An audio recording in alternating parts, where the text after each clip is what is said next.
আসসালামু আলাইকুম। সবাই কেমন আছেন? আশা করি সবাই ভালো আছেন। আজ আপনাদের জন্য নিয়ে এসেছি গল্পের অন্তিম পর্ব। আশা করি গল্পটি আপনাদের ভালো লাগবে। তাহলে চলুন শুরু করা যাক। আমি কি বলবো বুঝতে পারছি না। হঠাৎ আগন্তুকের মুখ দেখে আমার হাত থেকে খাবার পড়ে যায়। আমি আরও বিস্ময়ে অবাক হয়ে চোখ বড় বড় করে তাকিয়ে আছি। তুষারকে জড়িয়ে ধরেছে সে আর কেউ না, সে হচ্ছে জ্যোতি।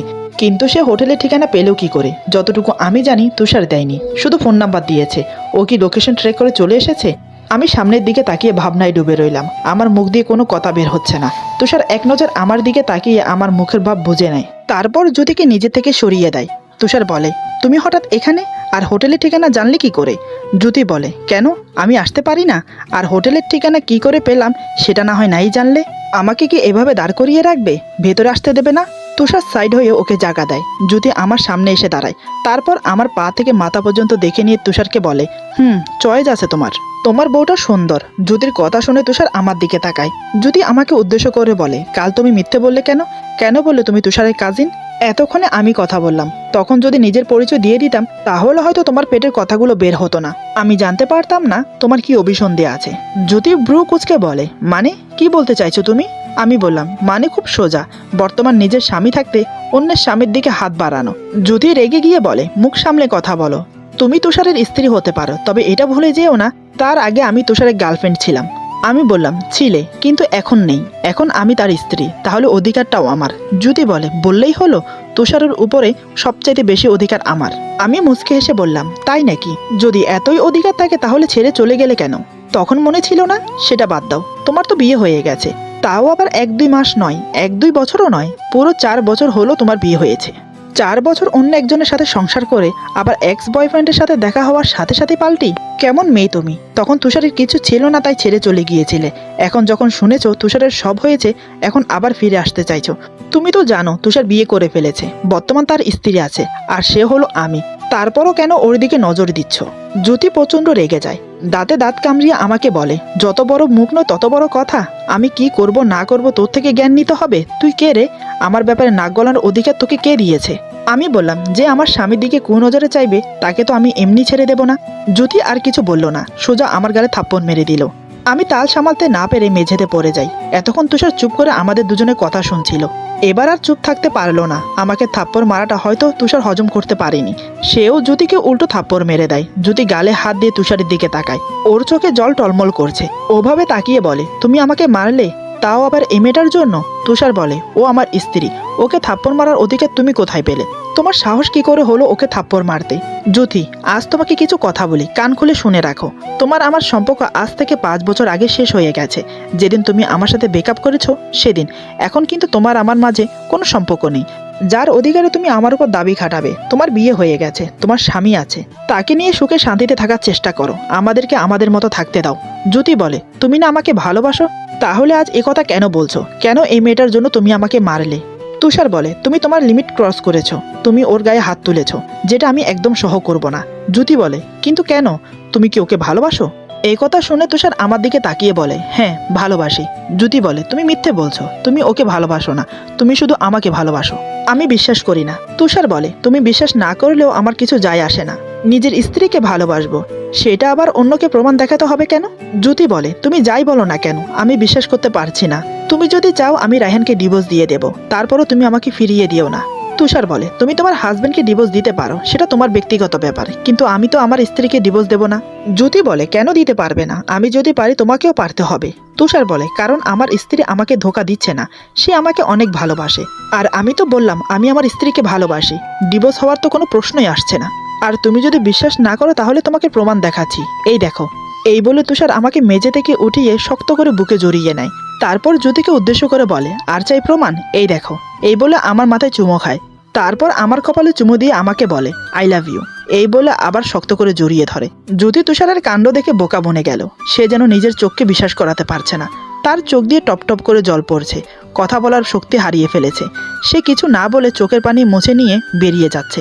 ঠিক তখনই তুষার বলে, আর কখনো আমাদের মাঝে দেয়াল হতে এসো না, তাহলে কিন্তু ভালো হবে না। লাস্টের কথাগুলো শুনে জ্যোতি থমকে দাঁড়ায়। তারপর পিছন ফিরে এক ঝলক আমাদেরকে দেখে চলে যায়। আমি তখনও তুষারের বুকে। তুষার আমাকে বুকের মাঝে জড়িয়ে রেখে দরজার দিকে তাকিয়ে বলে, বাসলাম বাবা, আপদ বিদায় হয়েছে, চলো আমরা নাস্তা করে নিই। এই বলে আমাকে ছেড়ে দিল। আমি সেখানে পাথরের মতো দাঁড়িয়ে রইলাম। এতক্ষণ চোখের সামনে যা হয়ে গেল এবং আমার সাথে যা হলো, এগুলো কি সব বাস্তবে হয়েছে, নাকি টিভিতে টকশো দেখছি, নাকি ঘুমিয়ে ঘুমিয়ে স্বপ্ন, কোনটা? আমি ওভাবে দাঁড়িয়ে আছি দেখে তুষার বলে, কি হলো, দাঁড়িয়ে আছো কেন? নাস্তা ঠান্ডা হয়ে যাচ্ছে, এদিকে আমাকে অফিসে যেতে হবে। তুষারের কথায় আমার সম্বিত ফিরল। তারপর আমি কোনো কথা না বলে তুষারের সাথে বসে নাস্তা করলাম। তুষার ঘন ঘন আমার গালের দিকে তাকাচ্ছে, হয়তো জুতি থাপ্পড় মারার ফলে গালে 5 আঙুলের দাগ বসে গেছে। সেদিকে আমার কোনো হোশ নেই, আমি শুধু এতক্ষণ যা হয়ে গেল তা নিয়ে ভাবছি। তুষার বলে, থাপ্পড়টা খুব জোরে লেগেছে তাই না? গালে দাগ বসে গেছে, আমাকে ক্ষমা করো, আমার জন্য তোমাকে থাপ্পড় খেতে হলো। আমি বললাম, তোমাকে ক্ষমা চাইতে হবে না, তুমি আজ আমার জন্য জ্যোতিকে থাপ্পড় মারলে, ওর সামনে মাথা উঁচু করে দাঁড়াবার মতো সম্মান দিলে, এর চেয়ে বেশি আর কি চাই বলো? তুষার বলে, কতটুকু তোমাকে সম্মান দিতে পেরেছে আমি জানি না, তবে সামনে কখনো তোমাকে ছোট হতে দেব না কারো কাছে, এটা তোমার কাছে প্রমিস করলাম। আমি বললাম, তোমাকে অসংখ্য ধন্যবাদ। তুষার বলে, এখানে ধন্যবাদের কি আছে, আমি আজ যা করেছি সবই সত্যি। আমি বললাম, আমাকে ভালোবাসো সেটাও কি সত্যি? তুষার বলে, জানি না। আমি বললাম, ওর সামনে আমাকে জড়িয়ে ধরলে, তাহলে এটা কি মনে করব? তুষার বলে, তুমি যেটা ভেবে খুশি থাকবে সেটাই ভাবো। এরপর আর কোনো কথা থাকে না, আমি চুপ করে নাস্তা করে নিলাম। নাস্তা করার পর তুষার বেরিয়ে গেল অফিসের উদ্দেশ্যে। রাত্রে আসার পর আমাদের জন্য যে বাসা ভাড়া করা হয়েছে সেখানে চলে গেলাম। আগে থেকে সব রেডি করা ছিল, তাই আমাদের কোনো সমস্যা হলো না। আমরা রাতে গিয়ে শুধু নিজেদের জিনিসপত্রগুলো সাজিয়ে রাখলাম। ঘর সাজানোর সময় তুষার আমাকে হেল্প করছে। তুষার এখন আমার সাথে এমনভাবে কথা বলছে মনে হচ্ছে আমাদের মাঝে কোনো দূরত্ব নেই। তাহলে কি তুষার আমাকে মেনে নিয়েছে? আমাদের জন্য যে বাসা ভাড়া করা হয়েছে সেখানে একটা বেডরুম, একটা হলরুম, একটা কিচেন আর একটা ওয়াশরুম, মোটামুটি বেশ ভালো, পরিষ্কার পরিচ্ছন্ন। হলরুমে 2 সাইডে 2টো সোফা রাখা আছে, সামনে ডিজাইন করা ইয়া বড় টি টেবিল, দুপাশে কভার করে যায়। ডান পাশের কর্নারে একটা ছোট র্যাক আছে, সেখানে ছোট বড় মাটির পুতুল দিয়ে সাজানো। বাম পাশে বড় একটা টিভি, 3 পাশের দেয়ালে বড় বড় পেন্টিং লাগানো। মোটামুটি একটা সৌন্দর্য ফুটে উঠেছে হলরুমে। আর বেডরুমে একটা বড় খাট, 2 সাইডে 2টো টি টেবিল, একটার উপরে একটা ল্যাম্প বসানো আছে, আর অপরটাতে অনেক বড় একটা ফুলদানি। তার ভেতরে নানান রকমের প্লাস্টিকের ফুল দেওয়া আছে, দেখলে মনে হবে না প্লাস্টিকের, মনে হবে যেন রিয়েল। খাটের ডান পাশে একটা বড় কাঠের আলমারি আছে, অপর পাশে একটা ড্রেসিং টেবিল। বেডরুমটাও খুব সুন্দর করে সাজানো, রান্নাঘরে রান্না করার মতো সব জিনিসপত্র আছে। মোট কথা আমাদের থেকে কোনো কিছু কিনতে হবে না, এই বাড়ির ভাড়াও দিতে হবে না, কারণ এই বাড়িটা ম্যানেজারের এক আত্মীয়র বাড়ি, তারা সবাই বাইরে থাকে, বাড়িটা উনি দেখাশোনা করে। তুষারের সাথে ভালো পরিচয়, তাই উনি এই বাড়িতে থাকতে অনুমতি দিলেন। তাই আমরা এখানেই চলে এলাম। হাতের কাজ শেষ করে তুষার ক্লান্ত হয়ে বসে থাকে খাটের কোনায়। আমি তাকে ঠান্ডা 1 গ্লাস পানি এগিয়ে দিলাম, সে পানিটা খেয়ে নিল। রাতের খাবার আমরা আসার সময় নিয়ে এসেছিলাম, সেটা খেয়ে নিলাম দুজন মিলে। এখন ঘুমোনোর পালা। আমি বললাম, এখানেও তো খাট একটা, দুজন কিভাবে ঘুমোবো? আচ্ছা তুমি চিন্তা করো না, আমি বরং নিচে ঘুমাই। তুষার বলে, এখানে বেশ ঠান্ডা পড়ছে, নিচে ঘুমোলে ঠান্ডা লেগে যাবে, তার চেয়ে বরং তুমি খাটে ঘুমাও। আমি বললাম, কিন্তু তুমি কোথায় ঘুমাবে? তুষার বলে, কোথায় আবার, খাটে। আমিও সুযোগের সদ্ব্যবহার করতে ছাড়লাম না। আমি বললাম, না আমি তোমার সাথে খাটে ঘুমাবো না। তুষার আমার দিকে তাকিয়ে বলে, কেন, কি হয়েছে? এই 2 দিন তো দিব্যি ছিলে, কোনো সমস্যা হয়নি, নিজের ইচ্ছেতে ছিলে, আজ হঠাৎ কি হলো? আমি বললাম, কি আর হবে, তুমি তো জানো রাতে তোমার পাশে ঘুমোলে তুমি জুতি মনে করে আমাকে জড়িয়ে ধরো, আবার যদি সেরকম কিছু করো। তুষার বলে, যাকে আজ নিজের জীবন থেকে একেবারে তাড়িয়ে দিয়েছি তার কথা মুখে না আনলে নয়। আমি বললাম, ওর কথা বাদ দিলেও কিন্তু তোমার বিশ্বাস নেই তুমি রাতে আমাকে জড়িয়ে ধরবে। তুষার বলে, তোমাকে জড়িয়ে ধরতে রাতের কি প্রয়োজন? আমি চাইলে এখন তোমাকে জড়িয়ে ধরতে পারি, শুধু জড়িয়ে ধরা না, মন চাইলে সব করতে পারি। আমি আমতা আমতা করে বললাম, সব মতলব কি করবে তুমি? তুষার বলে, মনে হচ্ছে তুমি জানো না। জানো না যখন ঠিক আছে বলে দিচ্ছি, স্বামী স্ত্রী রাতে যা করে তা করব। আমি বললাম, রাতে আবার কি করে? তুষার বলে, তুমি সত্যিই জানো না? আমি মনে মনে ভাবছি, জানলেও কি আমি বলবো যে আমি জানি? আমি তো তোমার মুখ থেকে শুনবো এবং তোমাকে দিয়েই করাবো সব। তুমি কি ভেবেছো এত কিছুর পর আমি তোমার কাছে এমনি এমনি ধরা দেব? না সোহাগ চান, সবে তো তোমাকে জালে আটকিয়েছি, এবার খেলে খেলে পারে তুলবো। আমাকে চুপ দেখে তুষার বলে, কি হলো, কথার উত্তর দিচ্ছ না কেন? আর এত গম্ভীর হয়ে কি ভাবছো? আমি বললাম, কই কিছু না তো। সত্যি বলতে আমি কিছুই জানি না, রাতে স্বামী স্ত্রী কি করে এইটুকু জানি, স্বামী স্ত্রী এক বিছানায় ঘুমায়, তারপর কি করে? তুষার বলে, আমার ভাবতে অবাক লাগে, তুমি কলেজ পড়ুয়া মেয়ে হয়েও কিছু জানো না? আজকাল স্কুল পড়ুয়া ছেলেমেয়েরাও এসব জানে। ঠিক আছে এসো ঘুমাবে। আমি বললাম, ঠিক আছে মানে, আগে প্রমিস করতে হবে রাতে আমাকে জড়িয়ে ধরবে না। তুষার কিছুক্ষণ আমার দিকে তাকিয়ে উঠে আসে আমার সামনে, তারপর বলে, জড়িয়ে ধরলে কি করবে? আমি বললাম, চিৎকারে দেব। তুষার বলে, তাই বুঝি, ঠিক আছে, এই আমি তোমাকে জড়িয়ে ধরলাম, চেঁচাও দেখি কত চেঁচাতে পারো। এই বলে তুষার আমাকে শক্ত করে জড়িয়ে ধরে। এটা কি হলো? আমার চাল আমার উপরেই চেলে দিল। তুষার আমাকে বুকে নিয়ে বলে, কি হলো, চুপ করে আছো কেন? তুমি না বললে চেঁচাবে? চেঁচিয়ে দেখো কেউ আসে কিনা। তুষার খুব ভালো করেই জানে চেঁচালে কেউ আসবে না, আর আমিও চেঁচাবো না। আমি বললাম, এটা কি হলো? তুমি আমাকে জড়িয়ে ধরলে কেন? তুমি তো আমাকে স্ত্রী হিসেবে মানো না, আমাকে ভালোবাসো না, তাহলে? তুষার বলে, আজ তো বাইরের একজনের সামনে ধরে কিস করলাম, ভালোবাসি বললাম, স্ত্রী হিসেবে অধিকার দিলাম, তা তো কি হলো না? আমি বললাম, তখন জিজ্ঞেস করেছিলাম কেন বললে জানি না। তুষার বলে, সব যদি আমি বলে দেই তাহলে তুমি আছো কেন বোঝার জন্য? আমি অভিমান করে বললাম, অনেক হয়েছে মিথ্যে কথা বলা, তুমি আমাকে ভালোবাসো না। তুষার বলে, কি করলে বুঝবে তোমাকে আমি ভালোবাসি? আমি বললাম, কিছু করতে হবে না। তুষার বলে, এ কেমন কথা? এখন বলছো আমি তোমাকে ভালোবাসি না, আবার বলছো বোঝাতেও হবে না। আমি বললাম, এত সহজে তোমার ভালোবাসা আমি গ্রহণ করব না। তুষার বলে, কেন? আমার অপরাধ? আমি বললাম, তুমি কি কম অপরাধ করেছো? বিয়ের দিন থেকে শুরু করে আজ পর্যন্ত কম অপরাধ করনি। তুষার বলে, বুঝলাম, এখন কি করলে অপরাধ থেকে মুক্তি পাবো? আমি বললাম, আমি কি করে বলবো, আমি জানি না। তুষার বলে, তুমি যখন জানো না তাহলে আমি যা করব তা তোমাকে মেনে নিতে হবে। কি, রাজি তো? মনে মনে ভাবছি, এ কেমন মানুষ রে বাবা, একদিনের মাঝেই এত পরিবর্তন। সে কি সত্যি পরিবর্তন হয়েছে, না আমার সাথে মজা করছে? এত সহজে আমাকে ভালোবেসে ফেলা, আমাকে মেনে নেওয়া, আমাকে স্ত্রীর অধিকার দেওয়া একটু অবাক হওয়ার বিষয় না? কাল যে মানুষ পুরনো প্রেমিকাকে দেখে তার প্রতি আকৃষ্ট হয়ে পড়েছে, তার প্রতি দুর্বল হয়ে পড়েছে, সে আজকের মধ্যে তাকে জীবন থেকে ধাক্কা মেরে বের করে আমাকে আপন করে নিচ্ছে। ব্যাপারটা কেমন জানি সন্দেহজনক। এ কি সত্যি আমাকে নিজের করে পেতে চাইছে, নাকি আবার দুর্বলতা নিয়ে আমার সাথে মজা করছে? কি জানি বাবা, কিছুই বুঝতে পারছি না, আমার মাথায় কিছু আসছে না। আমাকে নিশ্চুপ দেখে তুষার বলে, কি ব্যাপার, এত গভীরভাবে কি ভাবছো? বলো, আমার কথাতে রাজি? আমি সম্বিত ফিরে পেয়ে বললাম, হ্যাঁ, কিছু না কিছু না। তুমি কি বলছিলে যেন? তুষার বলে, আগে বলো তুমি কি ভাবছিলে, তোমার মন কোন ভাবনায় ডুবেছিল? আমি কোনো ভনিতা না করে বললাম, আসলে আমার বিশ্বাস হচ্ছে না। তুষার বলে, কোন বিষয়ে? আমি বললাম, এই যে তুমি এত সহজে আমাকে আপন করে নিচ্ছ, কাল যে মানুষটা অতীত ফিরে পেয়ে বর্তমান ভুলতে বসেছে, সে কিনা একদিনের মধ্যে অতীতকে চির বিদায় দিয়ে বর্তমানকে কাছে পেতে চাইছে। ব্যাপারটা তোমার একটু অস্বাভাবিক লাগছে না? তুষার বলে, বেশ ভালোই তো বলেছ, আমার কথা আমাকেই জিজ্ঞেস করছো? আমি বললাম, বারে, তোমাকে জিজ্ঞেস করবো না তো কাকে জিজ্ঞেস করব? এখানে কি তৃতীয় ব্যক্তি আছে নাকি? তুষার বলে, তা নেই, তবে আমার কথা আমাকে জিজ্ঞেস না করে নিজের মনকে প্রশ্ন করো, হয়তো তুমি উত্তরটা পেয়ে যাবে। দেখো, আমি মানছি, আমি অতীত ভুলতে চাইনি, অতীত নিয়ে বাঁচতে চেয়েছি, কিন্তু এখন যখন অতীত ভুলে বর্তমান নিয়ে বাঁচতে চাইছি, তাহলে সেখানে এত প্রশ্ন কেন? তুমি কি চাও না আমি তোমার হই?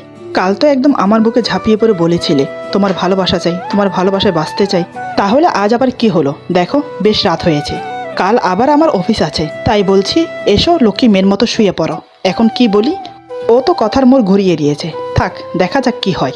তাই আমি আর কথা না বাড়িয়ে সোজা গিয়ে শুয়ে পড়লাম, তবে মাঝখানের বালিশ দুটো দিয়ে দিই। তুষার বলে, মাঝখানে বালিশ দিলে কেন?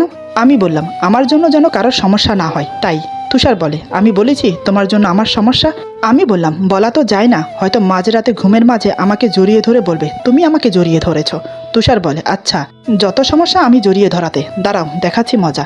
এই বলে তুষার খাটের উপর এসে পড়ে, তারপর মাঝখানে বালিশ দুটো সরিয়ে আমাকে শক্ত করে জড়িয়ে ধরে। এরপর বলে, মাঝরাতের অপেক্ষা করব কেন, এখনই জড়িয়ে ধরলাম, এবার বলো কি করবে? আমি বললাম, কি আর করব, এখন ঘুমোবো তোমার বুকে। তুষার বলে, হ্যাঁ, তাহলে এতক্ষণ তুমি আমাকে বোকা বানাচ্ছিলে?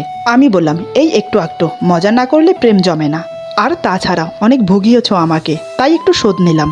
তুষার বলে, তাহলে এই ব্যাপার, কিন্তু এখন যে আমি তোমাকে ছাড়বো না। আমি বললাম, আমিও চাই তুমি আমাকে না ছাড়ো। তুষার বলে, বেশ, তাহলে আর অপেক্ষা কিসের? আমি বললাম, তুমি কি আমাকে সত্যি ভালোবাসো, আমাকে ঠকাবে না তো? তুষার বলে, তুমি আমার প্রেমিকা না, আমার স্ত্রী। আমি আমার প্রেমিকাকে ঠকাইনি, সে আমাকে ঠকিয়েছে, আর বাকি রইলে তুমি। এত কিছুর পরেও যখন তুমি আমাকে ছেড়ে যাওনি, তাহলে আমি কোন দুঃখে তোমাকে ছাড়বো? ভালোবেসে ফেলেছি তোমাকে, জানি না কিভাবে। কোনোদিন ভাবিনি আমার জীবনে অন্য কেউ আসবে। তোমার প্রতিটা ছোঁয়া তোমার প্রতি আমাকে আকৃষ্ট করেছে, তোমাকে ভালোবাসতে বাধ্য করেছে। হয়তো তোমার প্রতি করা অবহেলা থেকেই ধীরে ধীরে এই ভালোবাসাটা জন্মেছে।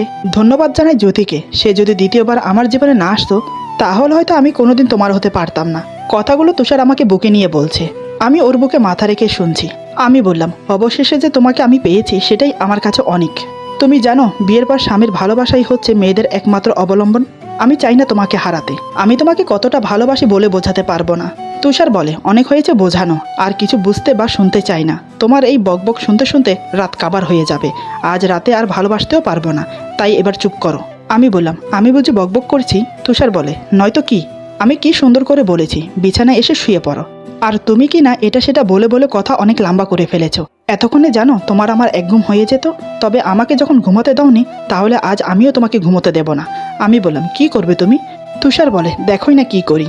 এই বলে আমার কোমর ধরে হ্যাঁচকা টেনে নিজের কাছে টেনে নেয়। তারপর বুকের সাথে চেপে ধরে বলে, ভালোবাসবো তোমাকে, মন ভরে আদর করব। এই বলে নাকের সাথে নাক ঠেকায়। তুষারের ছোঁয়াতে আমি কেঁপে উঠি।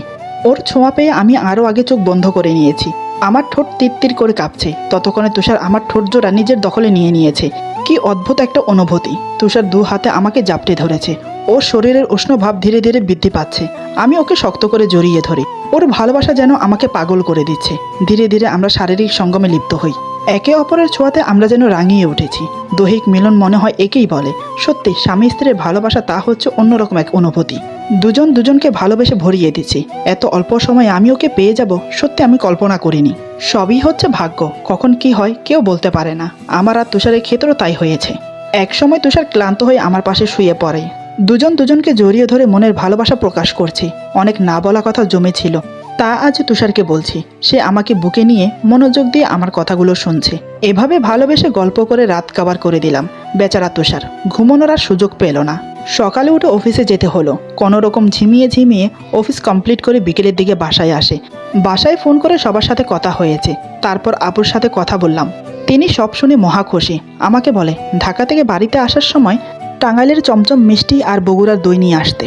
এগুলো নাকি আপুর অনেক প্রিয়। তারপর থেকে শুরু হলো সুখের দাম্পত্য জীবন আমাদের। বেশ ভালোই দিন যেতে থাকে। আজকের গল্প এখানে সমাপ্ত। আশা করি গল্পটি আপনাদের ভালো লাগবে। যদি ভালো লাগে তাহলে লাইক, কমেন্ট এবং সাবস্ক্রাইব করে আমাদের পাশে থাকুন। সবাই বেল আইকনে প্রেস করে দিবেন, তাহলে আমাদের নিত্য নতুন ভিডিও আপনাদের কাছে পৌঁছে যাবে। সবাই ভালো থাকবেন, সুস্থ থাকবেন আর বন্ধুদের সাথে বেশি বেশি করে শেয়ার করবেন। আল্লাহ হাফেজ।